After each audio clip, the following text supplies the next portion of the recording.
Well, we came up with the idea for the music experience. Take the idea of a music store or an educational environment, like, to the people that love music, to the people that are already kind of showing how much they love music by going to festivals. You know, we decided that, like, this is a really powerful environment, and what do we want to do to inspire people even more? You know, like, our thing with the music experience is it's always has to be inspiration based. So no matter what we do, inspiration has to be first. So we basically took it from just inspiring the attendees of the festival to kind of reaching out to kids that were in music-based programs, guitar schools, local public schools, private schools, a guy who gives lessons in his house. It didn't really matter. As long as they were enrolled in some sort of academic music-based program, what could we do for them? So, you know, we all kind of got together. We came up with this idea of,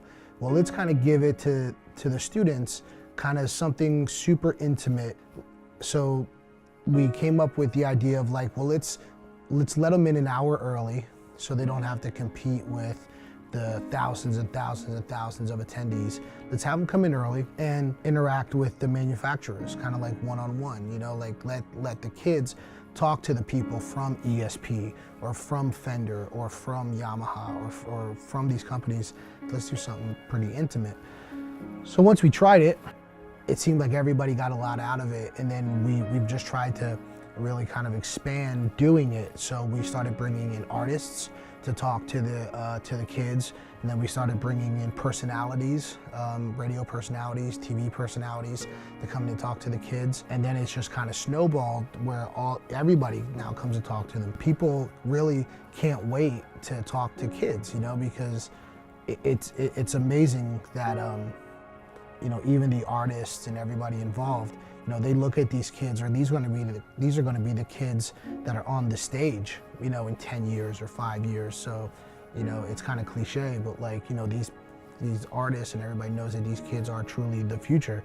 If nobody's playing guitars in 10 years, there's not going to be bands in 10 years. So everybody kind of realizes that, and always trying to make the student experience even bigger and better and more interactive. We introduced doing a backstage tour where, you know, we show them that even if you're not the guitar player on stage, you know, we all want it to be Zakk Wylde on stage, or we all want to be Slash on stage, or whatever. But, you know, if you can't be Zakk Wylde, then, you know, be his go-to guy, you know, be his tech, you know, be the front of house engineer, be the lighting designer, be the monitor guy.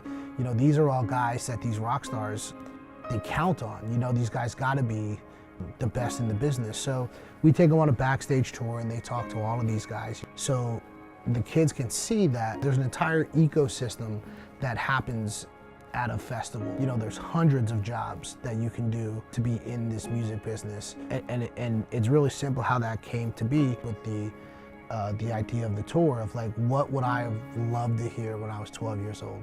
You know, I wish somebody would have told me that, like, look at all these jobs back here. I mean, I get to be a part of it, and I just, you know, my background is just selling guitars. It's just stuff I wanted to hear when I was, you know, 12 or 13.